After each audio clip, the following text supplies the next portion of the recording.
Gente, boa noite a todos.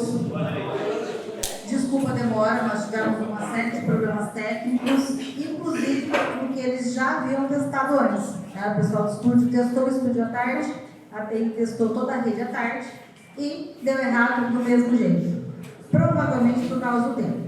Então, as nossas desculpas. Para quem não me conhece, para quem não é meu aluno, para quem não é aluno de Direito, né? Nos últimos anos eu tenho me concentrado nas aulas do curso de Direito, aqui está a minha apresentação. Né? Meu nome é Ivana, eu sou professora da casa já há mais de 10 anos, né? Melhor não entrar muito em detalhes, e eu sou professora de metodologia há pelo menos uns 15. Né? E, a pedido, né, dos coordenadores, dos professores da casa, nós montamos essa palestra, principalmente para comentar a respeito de alguns tópicos de metodologia que acabam ficando um pouco nebulosos. Né? Então, nossa ideia aqui são algumas orientações e métodos de como elaborar trabalhos acadêmicos em geral. Eu não consigo me concentrar específica e unicamente em algum trabalho acadêmico por si só. Né? Então, se vocês têm algum trabalho de algum professor, ou para as turmas mais avançadas, se vocês estão fazendo trabalho de conclusão de curso, eu não consigo, na palestra de hoje, falar só de um trabalho. Né? Então, eu vou falar de orientações gerais que vocês podem aplicar para todos os trabalhos. Quais são as modalidades de trabalhos acadêmicos previstos aqui na FACNOPAR? E por que eu falo previstos aqui na FACNOPAR? Nós temos a Associação Brasileira de Normas Técnicas, famosa ABNT. E a ABNT, pelo menos para nós que estudamos, né, que fazemos uma graduação, você sempre escuta assim: ah, mas está na norma da ABNT. Ah, mas a ABNT diz que é assim. Ah, porque você tem que seguir a ABNT. Mas o que essa bendita dessa ABNT fala para fazer? Né? O que ela recomenda? A ABNT, ela dá normas técnicas para várias áreas do conhecimento, não só para trabalhos acadêmicos. Pessoal de engenharia, tem muitas normas da ABNT que eles seguem. Pessoal de arquitetura, né? Resistência de materiais, outras áreas do conhecimento também se utilizam da ABNT. No nosso caso, qual que é a importância dela? A importância dela é que ela tem uma série de normas específicas que cuidam da elaboração dos trabalhos acadêmicos. Então, é nessas normas que nós nos focamos aqui. E aqui na FACNOPAR, nós elaboramos um manual de normas. Então, nós temos essas normas transcritas e adaptadas para a nossa realidade aqui da FACNOPAR. Quais são esses trabalhos? Fichamento, resumo, resenha, recensão, foi uma grande novidade que veio na ABNT uns 2 anos atrás, seminário, apresentação multimídia, que é aquilo que dá suporte a vários outros trabalhos, artigo científico, projeto, tanto de pesquisa quanto de TCC, e daí o próprio TCC, né, o famoso trabalho de conclusão de curso, que pode ser feito em 2 modalidades diferentes, ou artigo científico ou monografia. Existem outras formas de você fazer o trabalho de conclusão de curso. As mais comuns são artigo científico e monografia, são as que nós prevemos aqui na FACNOPAR. O que é fichamento? Para que serve o fichamento? O que eu faço com ele? Fichamento é uma condensação das ideias principais utilizadas pelo autor do texto. Veja só, nós temos 2 situações muito parecidas. O fichamento, aqui, e o próximo, que é o resumo. Né? Então, o que acontece? O fichamento, ele tem um caráter mais seco, o fichamento tem um caráter mais direto, o fichamento tem um caráter mais telegráfico, né? Ele é um texto de aporte mais seco. E no fichamento, é permitido que em algumas partes dele você use o quê? As próprias palavras do autor. Você coloque, obviamente, utilizando os tipos de citação, que a gente vai ver daqui a pouco, mas você usa as próprias palavras do autor. Né? E qual a ideia do fichamento? Por que fazer um fichamento de um texto? Para você fazer, você retira, você lê esse texto, você retira as principais ideias do autor e você separa essas ideias principais em um documento à parte. Para toda vez que você precisar, você primeiro olha no fichamento e você ganha tempo. Por quê? Porque em vez de você toda vez consultar o documento original, você olha direto no fichamento. O fichamento, ele tem que ser menor que o documento original. E é importante comentar isso, porque eu já cansei de ver, né? Dou um texto de 15, 20 páginas para o aluno e vem um fichamento de 30. Ou seja, o fichamento veio maior que o original.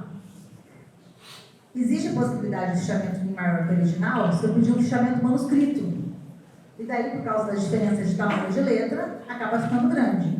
Mas se o fichamento é digitado, como deveria ser na maioria das vezes, já vou comentar nesse respeito, se o fichamento é digitado, ele tem que ser sempre menor que o texto original. Então, por exemplo, um texto de 10 páginas, você ficha em uma ou duas. Né? Eu sempre falo para vocês levarem em consideração de 10 a 20% do texto original, no máximo 30% do texto original. Porque senão você não está extraindo as ideias principais, você não está condensando. Você está simplesmente ou se embananando, né? Ou na hora de tentar explicar, se enrolando, ou copiando trechos demais. Você está copiando trechos do autor original, além do que você deveria. O próximo trabalho é o resumo. Resumo é a apresentação concisa dos pontos relevantes do documento, uma síntese das ideias e não das palavras do texto. O resumo, a principal característica dele é que ele tem que ser, de cabo a rabo, um texto elaborado por você. Enquanto no fichamento você permite que você traga ideias do autor do texto, que você copie, e aí aspas essa cópia, porque depois você vai ver que essa cópia não pode ser de qualquer jeito, ela tem que ser feita mediante uma citação, o fichamento permite que você copie. O resumo não permite que você copie. O resumo, você tem que usar as suas palavras, a sua redação, o seu vocabulário. Ou seja, você lê as ideias do autor e você explica as ideias do autor do seu jeito. Nada mais é do que o que eu estou fazendo aqui hoje com vocês. Eu estou fazendo o quê? Eu fiz um resumo do nosso manual de normas da FACNOPAR, que eu não elaborei sozinha, né? Nós fomos em 4, 5 professores para elaborar esse manual. Eu estou apresentando um resumo do manual para vocês, né? Obviamente, por ser falado, né, por ser uma apresentação oral, fica mais fácil usar as minhas próprias palavras. Mas se fosse por escrito, eu também deveria manter esse cuidado. Resenha. Resenha é o resumo crítico. Você vai ler o texto original, você vai apresentar as ideias do autor e, após apresentar as ideias do autor, você vai analisar. Analisar o quê? Analisar sobre qual prisma, sobre qual olhar. Depende de qual trabalho, né? Você vai dizer se as ideias do autor são mais vantajosas ou menos vantajosas em relação ao parâmetro originário. Você vai dizer se as ideias do autor são efetivas. Você vai dizer se as ideias do autor são fáceis de colocar em prática. Né? Quando nós falamos crítica, você tem que tomar cuidado que crítica não é falar mal. A palavra crítica, ela acabou ficando com esse peso, né, nos últimos anos, como se toda vez que você criticasse uma situação, você tivesse que falar mal. Né? Então, você fazer qualquer crítica, qualquer análise crítica, é você pôr defeito nas coisas. E não é bem assim. A crítica é quando você levanta os principais aspectos do texto analisando. Então você analisa se é positivo, se é negativo, se é vantajoso, se é desvantajoso, se é bom, se é ruim, se é efetivo, se não é efetivo. Depende de cada área. Se eu estou fazendo, por exemplo, uma análise, um artigo científico, que está me falando do tipo de cimento que é usado para fazer essa parede, eu vou analisar o que em relação a esse cimento? Tamanho do pacote. O que dá para fazer com esse pacote depois de pronto? Rende o quê? Meia parede, 2 paredes, 4 paredes? Custo. Quanto tempo esse cimento dura? Qual que é o processo de elaboração? Ele trouxe alguma novidade? O processo de industrialização dele é mais benéfico para o meio ambiente? Então eu tenho que levantar esses vários tipos de aspectos. Não é simplesmente falar mal. Já a recensão, igual eu falei para vocês, ela veio na última alteração da BNT, então ela é mais ou menos uns 2 anos atrás, então as pessoas ainda estão meio assim, né, com um pouco de receio de utilizá-la. O que ela é? É uma apreciação breve de um texto, descrevendo seus elementos relevantes, fazendo uma análise crítica do mesmo. Falou, tá, e qual que é a diferença da resenha? A diferença é que não tem um resumo. Você elimina a parte do resumo e você faz só a análise crítica do texto. Então, o fichamento são as ideias principais do autor, podendo copiar o autor. O resumo são as ideias principais do autor com a sua redação. A resenha, as ideias principais do autor com a sua redação e a sua análise crítica. E a recensão é só a análise crítica. Então, cada trabalho tem um uso, uma situação muito específica de uso. Né? Por isso que são diferentes, por isso que existem trabalhos diferentes. Seminário, esse é famoso. Né? Tem áreas que usam muito seminário, tem áreas que adoram seminário. O que é o seminário? Seminário é uma apresentação mais complexa, porque ela se divide em 2 tempos. Ela se divide num trabalho escrito, que pode ser de N formas, pode ser um fichamento, pode ser um resumo, pode ser uma resenha, pode ser uma recensão, pode ser um questionário, pode ser um artigo científico, e de uma apresentação oral. Para o seminário ficar top, você tem 2 apresentações orais a respeito do mesmo tema. Você divide a sala em vários grupos. Então você tem, por exemplo, o grupo A e o grupo B. O grupo A apresenta o tema e o grupo B faz a arguição desse tema. Faz o levantamento das dúvidas. Aí ele fica extremamente completo. Então é um trabalho que se desenvolve em 2 a 3 tempos. A entrega da parte escrita e a entrega da apresentação oral. O que acontece? O seminário é muito bom para cursos no qual você precisa desenvolver a oratória, desenvolver exatamente o que eu estou fazendo aqui, que é a apresentação em público. Desenvolver esses detalhes. Posicionamento no meio da sala, se tiver a possibilidade de filmagem, onde você fica. Vocês viram o textão com o Fernando aqui, você podia ficar lá mais no canto. Não posso, porque eu escapo da câmera. Né? Então eu tenho que ficar num lugar mais ou menos pré-determinado. Se é um seminário onde as pessoas estão sentadas, eu tenho outro posicionamento. Se é uma situação que eu não tenho microfone disponível, eu tenho que saber fazer o quê? Aumentar o tom da minha voz, que nem sempre é confortável. Então, o que acontece? São essas situações de apresentação oral que te treinam para vários tipos de situação que você vai encontrar na sua vida profissional. Nem sempre, e por 425 mil circunstâncias diferentes, você está profissionalmente fazendo algum tipo de apresentação oral com a situação o quê? Completamente tranquila, completamente dominada, sem nenhum problema. Hoje, exatamente hoje, eu já tenho pelo menos uns 3 exemplos diferentes para dar para vocês. Tudo que nós tínhamos testado à tarde não funcionou. E aí? E tem um outro agravante. Cada vez mais, nós temos um incremento, ou seja, um aumento das possibilidades de uso de apresentações orais, principalmente em vídeo. É aula gravada, é aula online, é reunião online, é Meet, é FaceTime, é câmera, é palestra gravada. E isso está se espalhando para áreas que não tinham essa necessidade dessa comunicação toda. Um exemplo clássico, que eu sempre gosto de falar, são os alunos de ciências contábeis. Ciências contábeis, quem aqui é de contábeis? Quem aqui? Ah, tem bastante gente.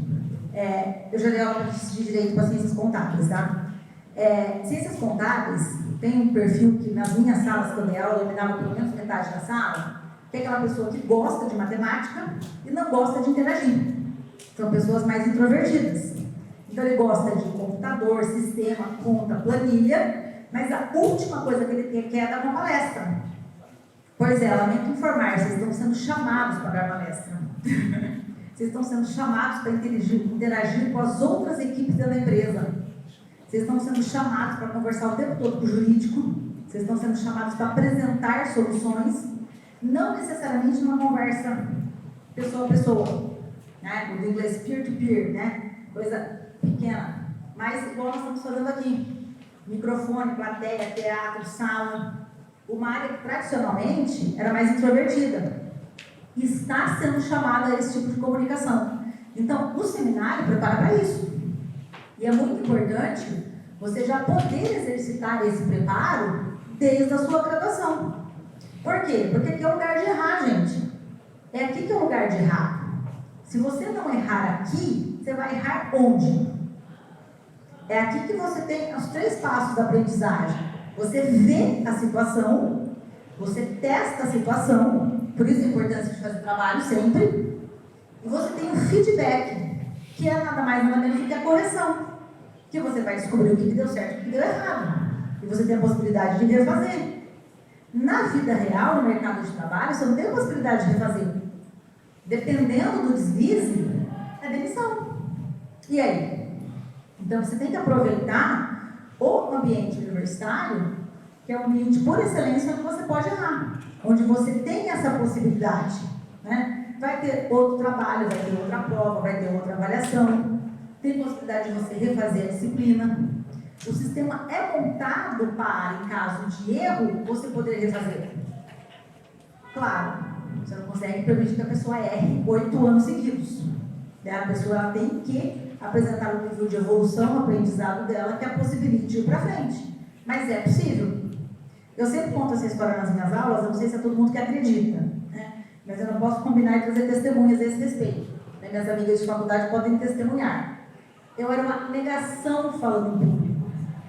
Aliás, eu não falava. Era esse que era o ponto. Eu tenho lembranças péssimas dos meus primeiros trabalhos apresentados na faculdade. Eu era aquele terror de aluno, né, que não conseguia se apresentar em público. Acontecia tudo. Eu esquecia, dava branco, eu tremia, a voz embargava, eu não conseguia olhar para os colegas. Era catástrofe em cima de catástrofe. E imagina, eu trabalho hoje falando. Eu trabalho hoje me apresentando no público, porque as minhas salas de aula têm pelo menos 40 pessoas. E na minha graduação eu não falava para os meus 40 colegas de sala. Simplesmente não falava. Ou seja, a saída. Né? Se você não se sente confortável, tem um monte de coisa para ser feita nesse meio do caminho. Entre você não apresentar e você conseguir falar em público. Né? Com vários tipos de métodos diferentes a serem empregados. Então, o seminário é muito importante por causa disso. Ele te dá essa possibilidade de treinar. A apresentação multimídia, que é exatamente isso que está aqui. O que tem de interessante na apresentação multimídia? Para que ela é necessária? Em que situações ela é necessária? Trabalhos pequenos, situações restritas, menos gente na sala. Você pode optar por outras formas de apresentação multimídia. E nós temos uma aqui muito utilizada no dia a dia, que é o quadro. O quadro não deixa de ser uma multimídia. Não é tão chique, né, como o retroprojetor, o PowerPoint, o Canva, mas é uma multimídia de fácil acesso. Ou quadro negro ou quadro branco. Agora, quando você está apresentando multimídia estilo PowerPoint ou Canva, você tem alguns detalhes para tomar cuidado, que eu elenquei eles aqui. Utilizar frases completas, mesmo que curtas. Ou então estruturar em tópicos muito bem fechados.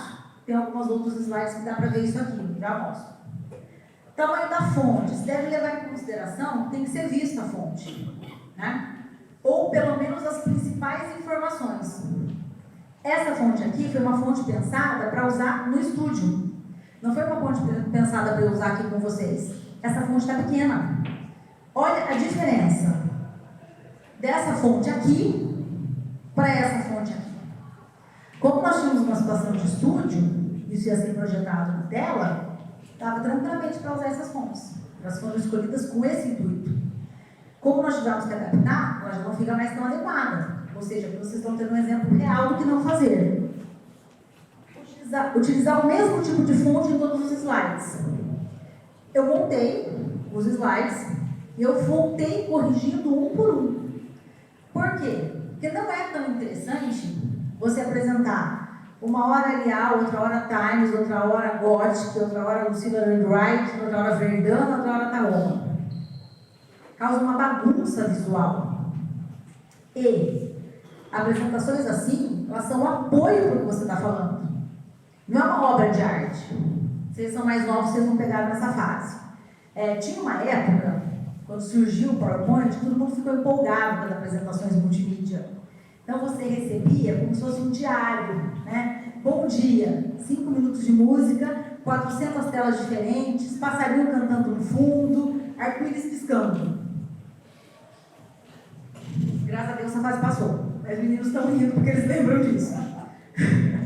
Né? Não, a apresentação multimídia, ela escora.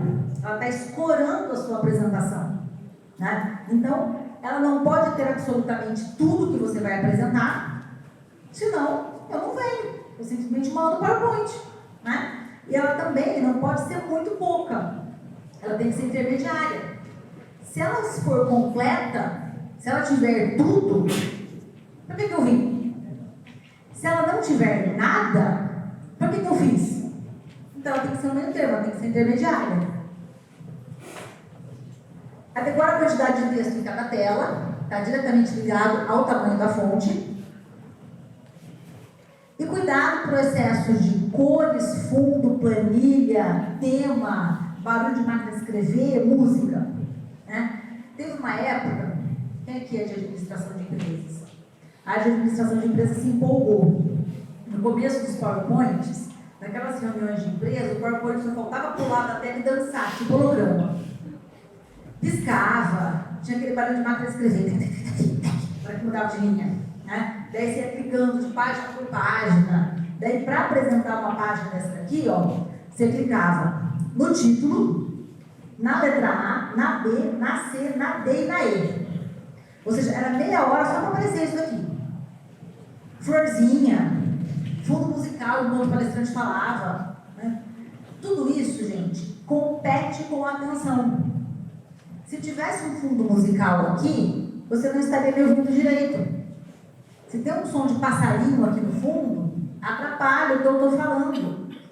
Se aqui, ó, na dúvida, eu fiz de propósito, eu passei esses dias dessa semana, a tarde inteira escolhendo esse fundo. Por quê? Para ficar de propósito. O fundo é branco, com letra preta.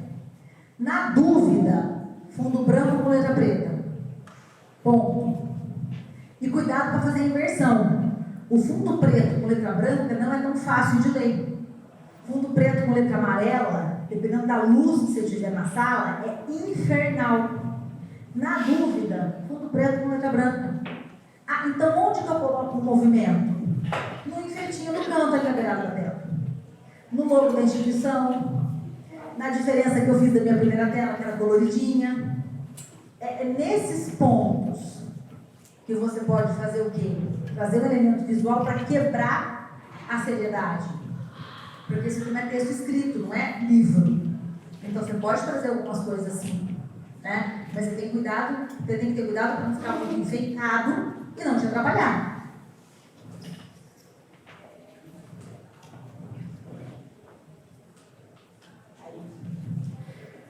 Artigo científico. O artigo científico é famoso principalmente porque depois ele vai ser um dos trabalhos de conclusão de curso. Né? Mas o artigo científico ele tem uma necessidade básica, que está aqui, olha. Trabalho técnico científico destinado especificamente para ser publicado em uma revista científica. Ou, mais modernamente, a gente tem adaptado e publicado em livro. O artigo científico, por que várias instituições transformaram o TCC de monografia para artigo? E foi exatamente o que nós fizemos aqui na Faculdade. Alguns anos atrás nós fazíamos TCC de monografia. Agora nós fazemos artigo. Por quê? Justamente para ser publicado. Justamente para a ideia circular. Justamente para você poder difundir a pesquisa que você fez. Né? Tanto em direito nós já temos isso consolidado, e nas outras áreas, né, fica o convite, inclusive, para os professores, podemos consolidar isso também, a publicação dos TCCs. Nós já publicamos vários trabalhos aqui da faculdade, em revistas científicas bem cotadas, já publicamos como capítulo de livro, e agora, no final do ano passado, nós fizemos um livro inteiro com os TCCs de direito. É para notícia circular. A informação é interessante para ser circulada. Então, esse trabalho é um trabalho que tem um padrão, né? Ele não é muito grande, em geral, no máximo 30 páginas, e também não pode ser muito pequeno, em torno de 15. Sim. Ou seja, entre 15 e 30, para facilitar a publicação, para você ter o número de páginas suficiente para desenvolver a ideia e, ainda assim, ela ser publicada. Projeto de pesquisa ou projeto de TCC é o que vai facilitar a elaboração do seu trabalho de conclusão de curso. Tanto que aqui na Facnopar, nós normalmente temos 2 disciplinas de metodologia para os trabalhos de conclusão de curso. Nós acabamos trabalhando em trio. O professor de metodologia, o orientador e o aluno. Por quê? Para você ter o suporte da metodologia durante toda a elaboração do trabalho. Para que serve o projeto? Para você fazer a projeção, a previsão daquilo que você vai escrever depois. Te poupa tempo, te poupa dor de cabeça, te poupa dinheiro, te poupa estresse. O projeto ele antecipa alguns problemas e ele facilita a solução desses problemas. Por isso, você tem várias disciplinas de metodologia, daí cada curso faz a adequação necessária, né? O que acontece? Quando a gente vai programar um curso, você chama os professores da área para dizer como é que aquele curso tem que ser. Né? Então, em Direito, nós estabelecemos uma quantidade de disciplinas de metodologia, diferente de contábil, diferente de ADM, diferente de Educação Física, diferente de várias outras. Por quê? Porque um professor só não consegue dizer o que é interessante e o que é relevante para aquela área. A gente faz um serviço conjunto, um serviço de grupo, de colegiado. Né? Então, o projeto, ele te economiza. E o famoso trabalho de conclusão de curso, feito de 2 formas, feito como artigo ou como monografia. O artigo, em geral, de 15 a 30 páginas, monografia maior, entre 50 e 100. Né? Uma monografia com mais de 100 páginas começa a ficar muito grande para TCC. Trabalhos monográficos com mais de 100 páginas são maiores, né? Dissertações de mestrado e teses de doutorado. Qual é a importância de você ter um curso de graduação, um trabalho de conclusão de curso? Né? Por que você encerra o curso de graduação com um trabalho de conclusão de curso? Primeiro, ele é precedido do projeto. Então você aprende a projetar. Segundo, ele é um trabalho escrito. Você aprende a colocar as suas ideias no papel. Não é as ideias do autor do livro. Só. Não é aquilo que o professor falou. Não é responder um questionário. Né? Que lê, copia. Lê, copia. Quando não recorda e cola da internet. Né? Lê de novo, copia de novo. Você aprende a manejar ideias diferentes. Sobrepor ideias, confrontar ideias, desenvolver redação, desenvolver texto escrito. Hoje em dia a situação está tão caótica que saber ler bem, ter um bom português para fazer uma boa redação, já é 50% de diferencial no mercado de trabalho. O que tem de gente que não consegue ler direito, com curso superior, isso é o pior. Se eu pegar uma pessoa que mal terminou o primeiro grau, beleza, ela não consegue ler direito. Tranquilo, ela mal terminou o primeiro grau. Se eu pegar uma pessoa com curso superior que não consegue ler direito, eu tenho problema. Sério, muito sério. Né? Então, você saber conseguir colocar as ideias no papel com uma boa redação, gente, é garantia de emprego hoje em dia. Para muitas áreas. Para áreas no qual você não desconfia que isso seja importante.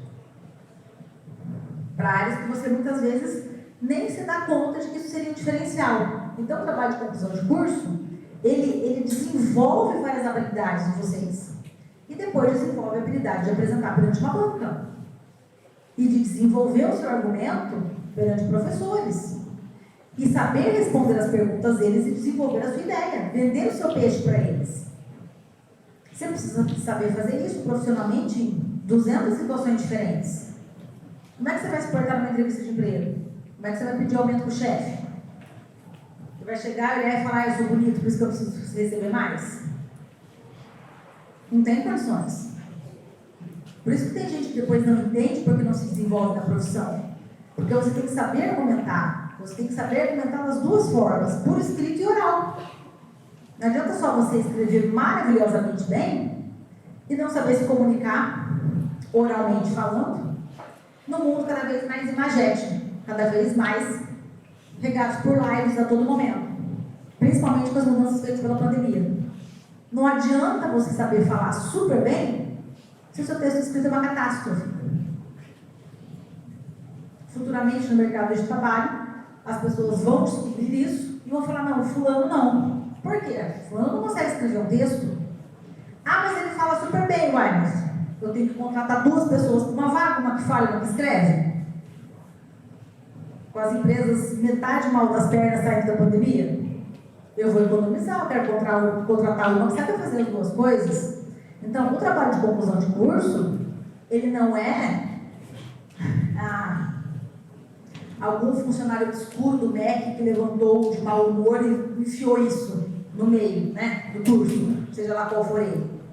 Não é um professor irritado que foi montar o curso na faculdade e falou, vou colocar aí. Ele serve para te treinar para o mercado de trabalho. Né? Por mais que à primeira vista você não consiga enxergar isso. Agora, decidi falar de uma parte, né, a pedido encarecidamente, né, pelos professores. Todo mundo falava, fala do plágio, não esquece de falar do plágio. Né? O que é plágio? Definição de dicionário, não é uma definição jurídica, é dicionário. É o ato pelo qual você se apropria indevidamente da obra intelectual de outra pessoa, assumindo a autoria da mesma.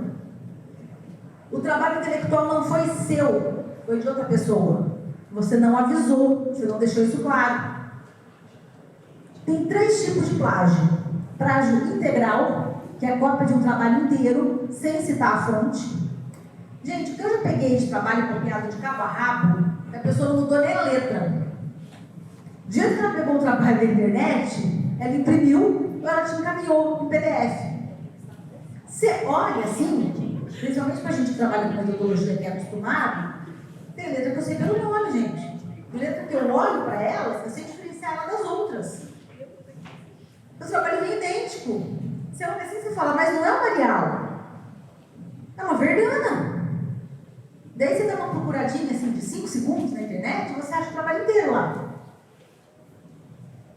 Eu estou vendo só os professores balançando a cabeça, concordando comigo. Tipo assim, ela falou, graças a Deus. Né? Principalmente para os alunos que não são meus alunos, né? E que escutam outros professores falando na orelha, falando, agora a gente tem um reforço externo. Você acha que a gente não vai ver? Né? Eu fico imaginando se o aluno é inocente ou se ele é tão soberbo que acha que a gente é tão burro assim. Né? Às vezes é isso, né? Às vezes é soberbo, eu estou achando que é inocência. Né? O trabalho vem de cabo a rabo, copiado. De cópia de trabalho tem uma história ótima. Eu sou especialista em educação pela UEL. E tinha um professor lá, não sei se ele se aposentou, professor antiguíssimo, pós-doutor, 50 anos de sala de aula. Pegou um trabalho de mestrado. Olhou o trabalho e falou, eu já vi isso antes. Eu já conheço esse trabalho. Eu já li isso aqui em algum lugar. Sentou e foi procurar. Era um trabalho em inglês, numa faculdade da Austrália, que a pessoa pegou o trabalho, traduziu e entregou aqui. E ele achou. Sem programa. E hoje em dia tem programas que nos ajudam a pegar plágio. Sem programa. Ele olhou e falou, eu conheço esse negócio. Eu já vi. Já teve um colega aqui da faculdade que me ligou, na época que não tinha programa para nos ajudar, falou, Ivana, tem um trabalho aqui, do aluno X, ele copiou o livro do fulano, do ciclano e do Beltrano. Nessa página. Te escaneei, né? Não tinha nem WhatsApp ainda para mandar foto. Escaneei e estou te mandando. Me mandou, grifado, em vermelho, dizendo de onde estava copiado. Eu olhei e falei, nossa, mas ele viu que copiou de 3 livros diferentes, né? Eu liguei de novo. Falei, escuta, como é que você sabe que copiou desses livros, né? Não tinha programa para te ajudar? Eu sei os livros de cor. Nossa. Né? Cópia parcial. Colagem resultante da seleção de parágrafos ou frases de um ou diversos autores sem menção da obra. Dessa cópia parcial, eu tenho mais 2 coisas para apresentar logo na próxima tela. E conceitual. Utilização da essência da obra do autor, expressa de forma distinta da original, sem dar o devido crédito. Ou seja, você usou a ideia que só aquele autor tinha, nenhum outro tem. É uma novidade. E você usou. E não falou que era uma novidade e que não era sua. Né? Bricolagem. Bricolagem é um tipo de cópia, né, que a gente também chama de trabalho Frankenstein. Tipo de pesquisa na qual o aluno se empolga com o conteúdo dos livros que ele pesquisou, faz um fichamento prévio para ajudá-lo a elaborar o trabalho e transcreve vários textos dessa ficha no trabalho final, como se a pesquisa fosse uma mera cópia, uma mera justaposição de citações, uma mera síntese de outros autores. Você não necessariamente copia igual ao original, mas você não reflete em cima daquilo. E o trabalho fica um trabalho esquisito de tal forma que você que é professor que você lê, você fala, isso aqui está estranho. E daí você vai ver, é um monte de recortes, de pedaços de ideias que vão fazer uma colagem. Por isso que chama trabalho Frankenstein. O Frankenstein original era perna de um corpo, braço do outro, cabeça do outro, tudo cortado e costurado. Virou uma coisa esquisita. É uma cópia parcial. Muitas vezes, obviamente, sem identificar a fonte, né? Lógico. Já o trabalho Frankenstein é o recorte e cola propriamente dito. Né? A bricolagem, antigamente chamava-se de colcha de retalho, é um tipo de Frankenstein. O Frankenstein original, assim, puro sangue, é o popular copia e cola. Recorta daqui, recorta dali, recorta de lá, vai juntando e colando. Né? E pergunta mais importante que eu sempre respondo, mulher, que sempre me fazem: como evitar o plágio? Aprendendo a fazer as citações de forma certa. A única forma de você evitar o plágio é aprender a fazer citações adequadas, citações corretas. Utilizar bem as citações. E só tem uma forma de aprender a fazer bem as citações, que é fazendo. Olha que brilhante, né? Numa época onde todo mundo tem pressa, numa época onde todo mundo quer as coisas para ontem, numa época onde ninguém tem tempo para nada, ou parece não ter tempo para nada, o fazer torna-se extremamente difícil, extremamente oneroso, extremamente pesado. As pessoas só esquecem que é no fazer que você aprende. Você não aprende sem fazer. Você não toma uma pílula mágica e você acorda no dia seguinte com todo aquele conhecimento dentro da sua cabeça. Você não vai numa aula de 2 horas e você escuta um negócio excepcional, fantástico, iluminado, e você revoluciona a sua vida. Você não tropeça num cheque de 100 mil reais assim na rua. Vai lá, desconta, ele tinha fundos, o dinheiro vai para sua conta e ninguém, né? O dono não se incomoda, né? O dinheiro foi para uma conta errada e ninguém viu, e você resolve metade dos seus problemas. Isso é ilusão. Vendida, inclusive. Né? Você muitas vezes não tira essa ilusão do nada. Muitas vezes essa ilusão te é vendida. Faça o meu curso e revolucione sua vida. Normatize trabalhos da BNT por R$1 a página. Compre tal template e faça não sei o quê. Isso é ilusão. Né? É quando você faz que você aprende. Não existe uma forma diferente de você aprender a fazer alguma coisa. Né? Que nem, por exemplo, eu não falava em público. Aliás, quando eu falava era uma catástrofe. Era melhor não falar mesmo. Como é que saiu da catástrofe para eu conseguir vir aqui dar uma palestra com sala cheia? Fazendo. Não tem milagre. Claro, colocando à parte situações excepcionais que são doença, que devem ser tratadas e que têm acompanhamento médico. Né? Não estou falando de situações excepcionais, não estou falando de fobias, estou falando de coisas que você tem que ter acompanhamento adequado. Como é que você sai de um patamar para o outro? Fazendo. Então, como é que você evita o plágio? Aprendendo a fazer as citações, que é um tópico que eu vou falar daqui a pouco.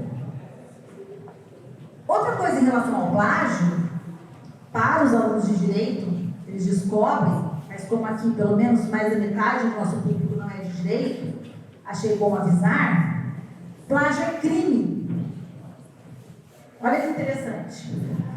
Código Penal em vigor, Código Penal atual. Artigo 184.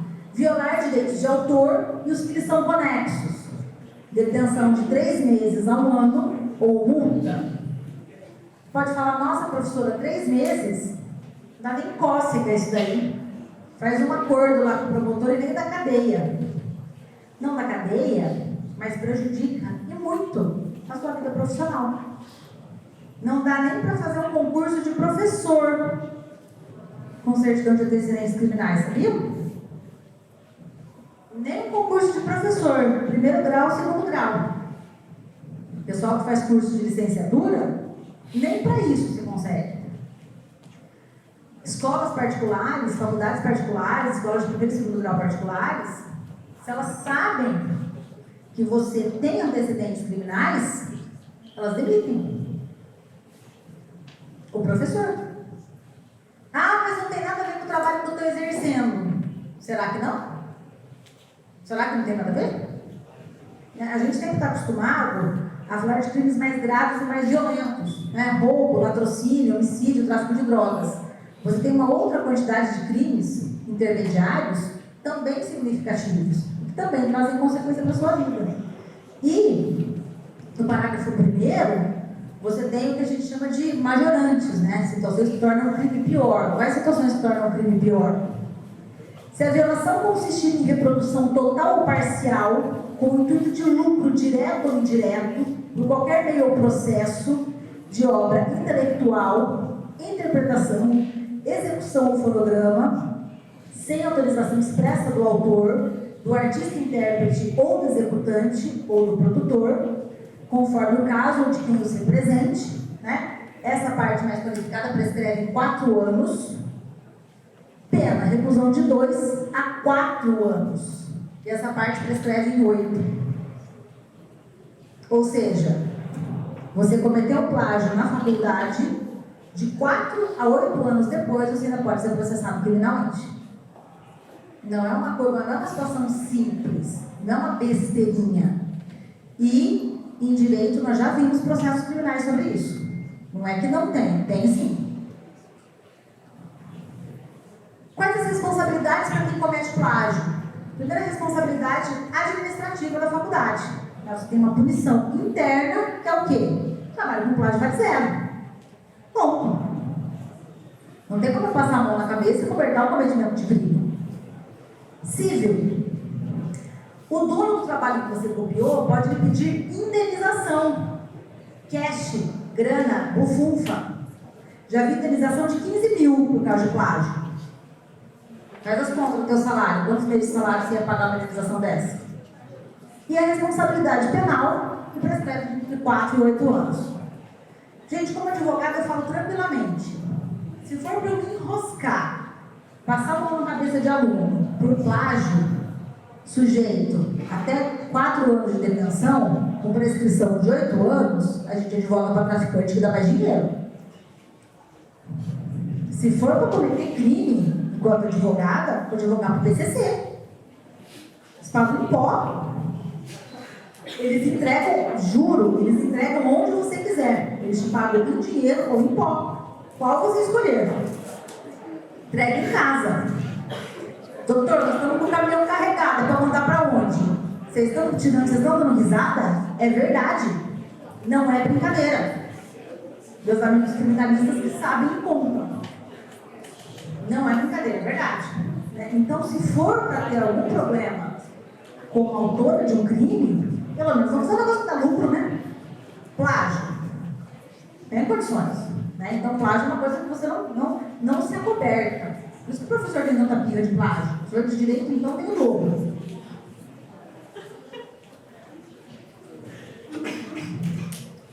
Como eu falei, que você tem que aprender a manejar os tipos de citação, que a citação, ela te exime do plágio, o bom uso da citação te protege, te garante. Quais são essas citações?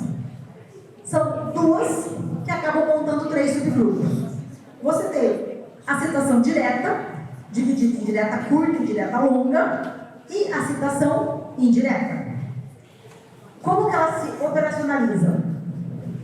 Citação direta curta. Citação direta curta é no máximo 3 linhas. Você coloca ela entre aspas e você depois identifica da onde saiu essa citação. Visualmente ela fica assim, ó. Exemplo 1, exemplo 2. Exemplo 1, eu comecei o texto. Ao se tratar do Estado, importante mencionar que as normas constitucionais organizam-se dentro do Estado de forma muito especial. Segundo Sudfeld, acabei de falar qual é meu autor. Abri as aspas ali na frente, ó. Para quem está no fundo da sala, passei na frente do projetor, passei. Aqui começam as minhas aspas. As normas constitucionais, então, no topo da pirâmide jurídica, organizam o exercício do poder político, dividido em funções. Fecha minhas aspas aqui. E daí eu identifiquei de onde saiu.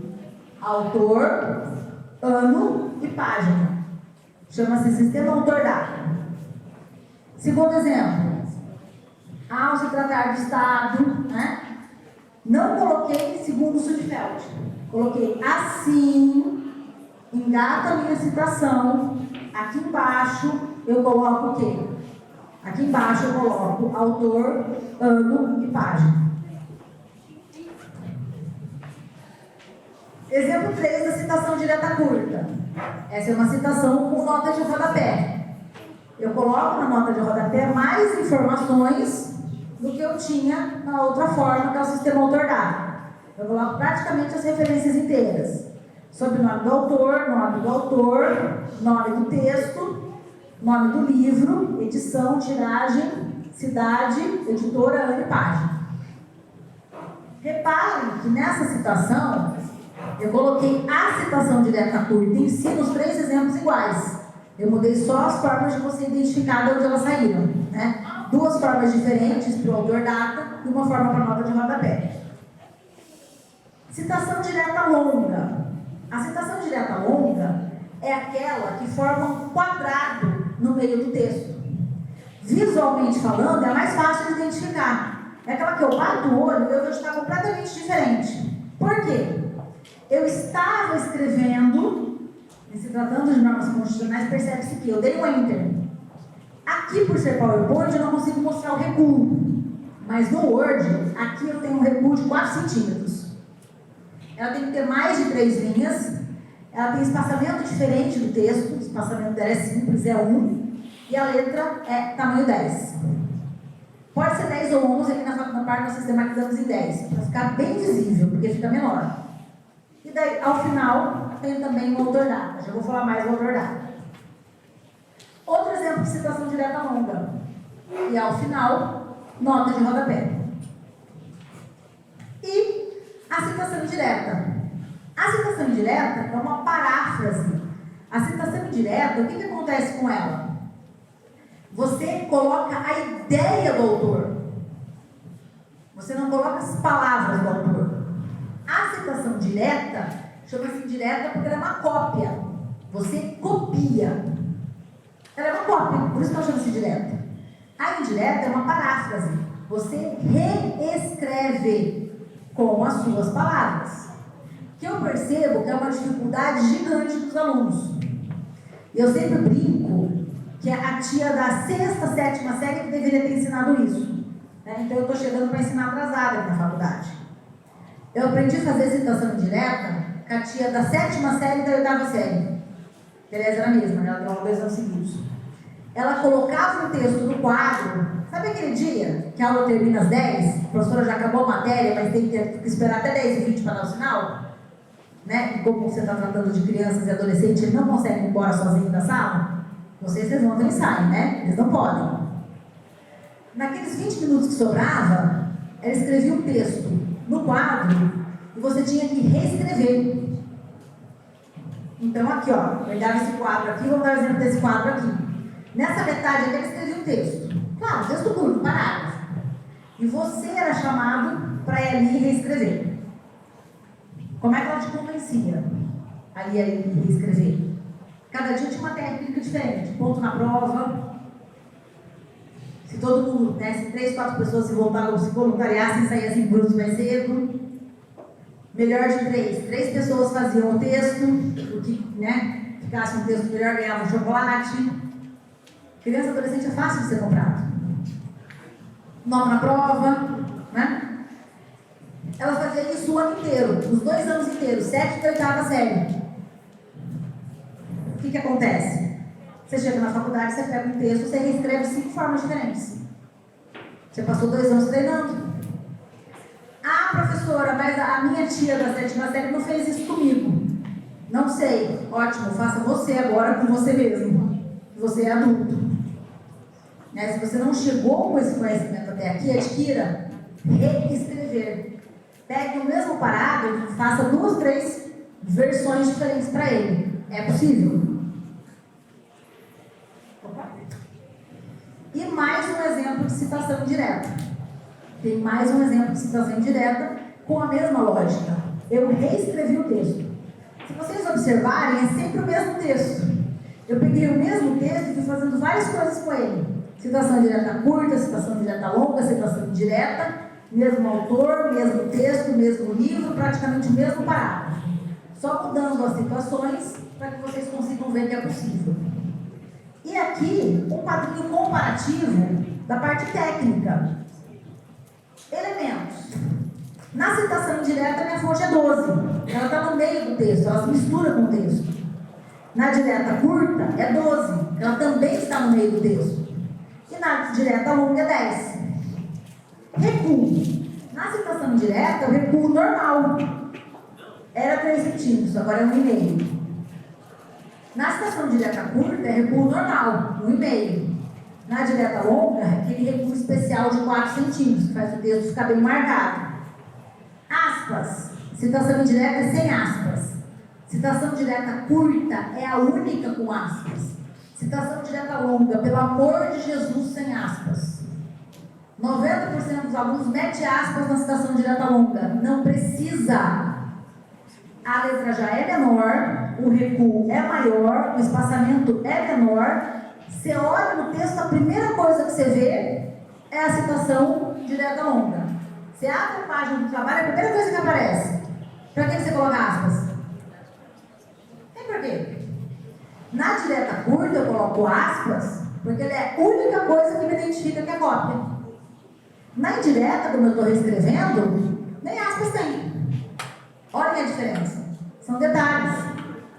E o espaçamento.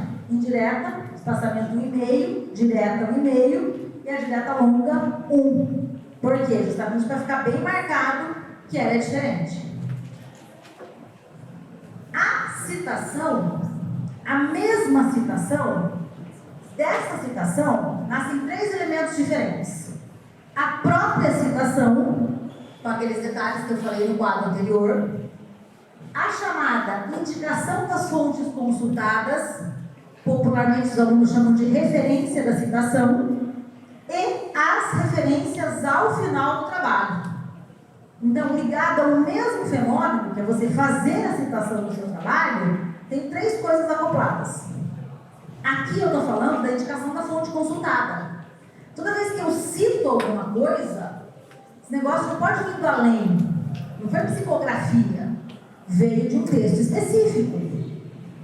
E esse texto, eu aviso o meu leitor, ou por meio do sistema AutorData, ou por meio da nota de rodapé.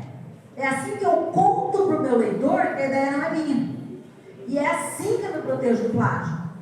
Usando aqueles elementos que eu expliquei na citação e fazendo os sistemas, ou AutorData, ou nota de rodapé corretos.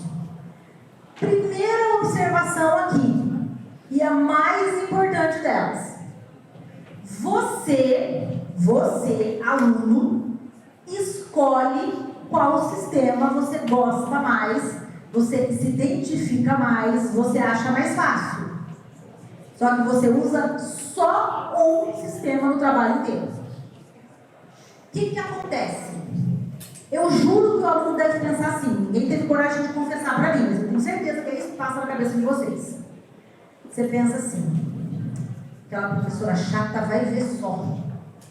Eu mostro para ela que eu sei fazer dos dois jeitos. Eu vou fazer as duas formas. Eu vou fazer o autor data e a nota de rodapé. Ela vai ver só. Eu vou mostrar que eu sei. Daí o trabalho volta com 0. Daí o aluno não entendeu onde é que estava o problema. O problema é que você não pode misturar de jeito nenhum. Não, é um dos erros mais graves de metodologia. Você escolhe um dos sistemas e casa com ele até o final do trabalho. Você acabou o trabalho, você entregou o trabalho, você não gostou daquele sistema, você achou aquele sistema ruim, não é o ideal para você, no próximo trabalho você testa o outro. Você testou o outro, você descobriu que era pior, você volta para o primeiro. É essa margem de liberdade que você tem. Agora você não pode misturar os dois num único trabalho. É um erro gravíssimo. Senão, depois do plágio é o pior erro. É porque o plágio não é erro, né? O plágio é crime. Né? Mas depois do plágio é a pior coisa que pode te acontecer. Você misturar os dois sistemas de indicação da fonte consultada na citação. O trabalho vira uma catástrofe. Vira uma lambança. Que dependendo, né, não dá nem para corrigir direito. A coisa fica tão bagunçada que dependendo, se o colega professor não sabe muito de metodologia, impacta até na correção.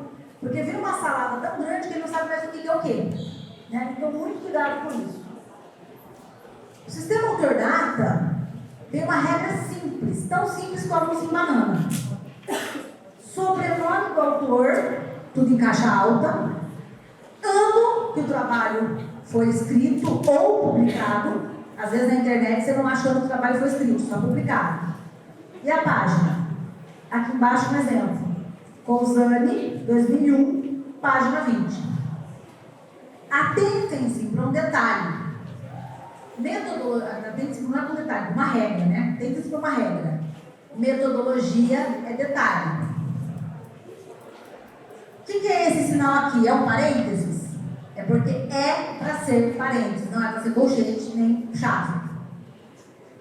O que está tendo aqui? É uma vírgula? É para ser vírgula, não é para ser ponto e vírgula. O que tem aqui? Outra vírgula? É para ser outra vírgula. O que tem aqui? É um ponto? É porque é para pôr ponto. Esse P é maiúsculo ou minúsculo? Esse P é minúsculo. Acabou o número, fecha o parênteses e põe o ponto final depois, na hora que você está encerrando a sua frase. Na norma da ABNT, na norma crua da ABNT, a ABNT não te fala que você tem que usar a mesma pontuação que ela usa. Mas tem. A pontuação que a ABNT usa que é correta. A hora de dar o modelo, a hora de dar o exemplo, ela já está te cobrando que aquilo seja feito dessa forma. Então, todos esses detalhes, ponto, vírgula, travessão, chave, barra, é tudo que você tem que copiar. Então, as normas da ABNT são feitas de detalhes, coisa que muitas vezes passa despercebido para o aluno. Sistema nota de rodapé. Nota de rodapé, nós do direito temos um amor especial pela nota de rodapé, porque ela resolve os nossos problemas melhor do que o autor data. As outras áreas, quase todas, preferem o autor data. Então você fica a seu critério testar as duas formas de elaboração para ver o que dá. Então, sistema nota de rodapé.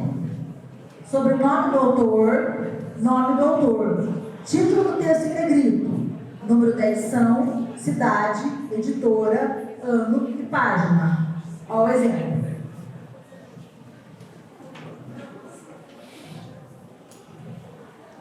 Só tem um slide de exemplo.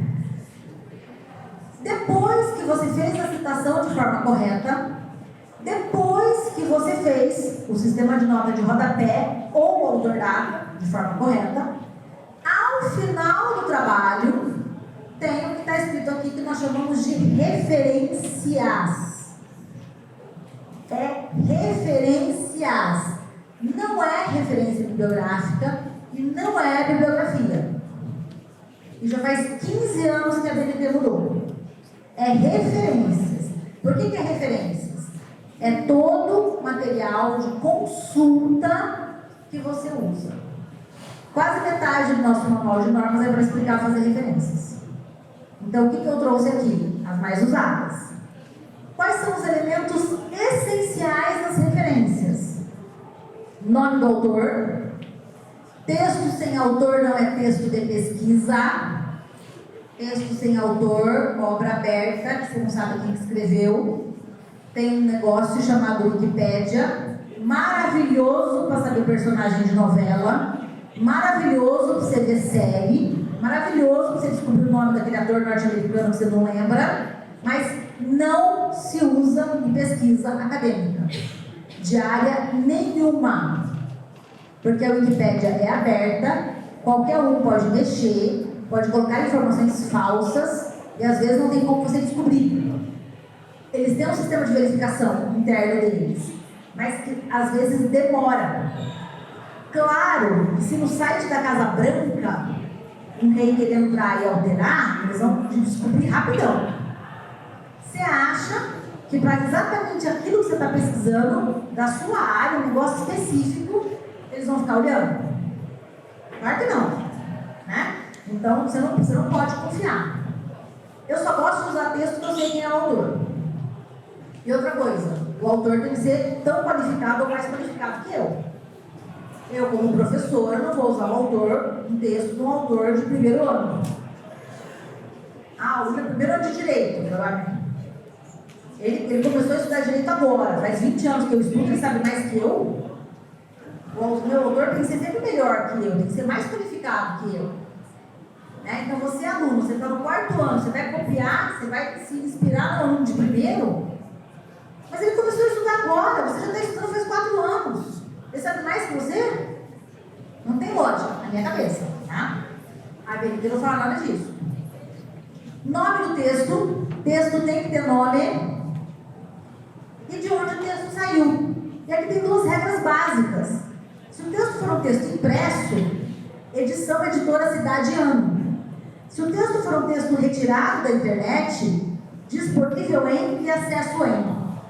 Se o texto for um texto expresso, que alguém escaneou e jogou na internet, você junta os 2 critérios.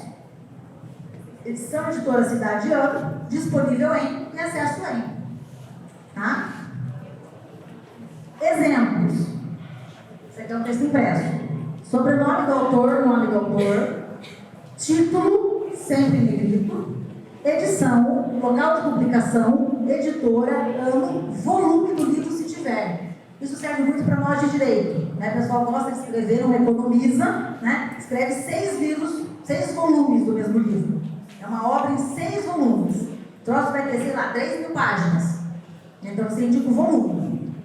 Sobrenome do autor, vírgula, nome dele, ponto e vírgula, se tiver um outro autor, mesma regra, sobrenome, vírgula, nome, sempre sobrenome em maiúscula, sempre sobrenome em caixa alta, título do livro em negrito, para eu bater o olho na página e identificar. A BNT fala, itálico ou negrito. Aqui na Fábrica do Par nós anotamos só negrito. Isso aqui é para a gente corrigir os trabalhos às 3 da manhã e enxergar o que está lendo. Cidade, editora, ano e volume. No sistema nota de rodapé, você coloca página, porque aquela citação saiu de uma página específica. Nas referências, você não precisa colocar a página, porque é para você ter lido o livro inteiro. Se você ler um capítulo só do livro, tem como você falar que você leu só um capítulo. Tá? Daí você faz algumas alterações nisso aqui. Quando o autor do capítulo é o próprio autor do livro, aqui ó, o capítulo. Sobrenome do autor, prenome do autor. Título do capítulo. In, quer dizer que esse capítulo não está solto no espaço, está dentro do lugar. In, sobrenome do autor, prenome do autor. O autor do capítulo é o mesmo autor do livro, você repete as informações. Edição, local, editora, data, página inicial e final do capítulo. Você está falando para o seu leitor, eu só li essas 10 páginas, tá? O livro inteiro tem 1000, mas eu só li essas 10, tá? E aqui, um exemplo, seguindo essa regra. o autor do livro, é muito parecida essa situação, só que daí você faz a separação dos autores. Primeiro o autor do capítulo, o nome do capítulo, depois o autor do livro, o nome do livro. Negrito sempre no livro. E texto retirado da internet, com indicação de autoria. Meu texto tem autor. Ao final, disponível em o hiperlink da página e acesso em a data que você acessou aquilo. Hoje em dia, os textos ficam mais tempo na internet. Antigamente, os textos sumiam. Você acessava um texto, daí 2 meses ele tinha sumido. O servidor tinha caído, a página não existia mais. Né? Por isso que aquele texto sistematizou assim, só data de acesso. Quer dizer que naquela data aquele texto existia. Se não existe mais, não é problema meu. E artigos de revista retirados da internet, que é muito importante, porque daí você dá as informações da revista, depois você coloca disponível em acesso em. Revistas científicas são uma excelente forma de você se manter atualizado. Você tem muitas de graça. Inclusive, dentro do site da Facnopar, na parte da biblioteca, a gente tem acesso à minha biblioteca e aos periódicos da CAPES. E você tem várias bases de dados de revistas gratuitas. Então, você faz pesquisa para qualquer tipo de trabalho que você precise e você não gasta nada. Né? Por isso que eu coloquei aqui revista, os melhores exemplos, os mais importantes que a gente tem. Tudo, absolutamente tudo que eu falei para vocês hoje, está no nosso manual de normas da Facnopar. Inclusive, terminamos a revisão dele essa semana. Ele está adequado, adaptado às últimas normas que nós tivemos no meio da pandemia. E algumas situações a respeito do plágio, eu tirei dessa página da PUC-Rio. O manual de normas, a carinha dele é esse aqui. Os professores de vocês têm acesso a esse manual, tá? Se os professores de vocês, por algum acaso, não tiverem, tanto eu quanto a Ana Cleusa, né, que somos professores de metodologia de direito, temos esse manual, basta vocês me mandarem um e-mail, tá? Muito obrigada pela atenção de vocês. Boa noite.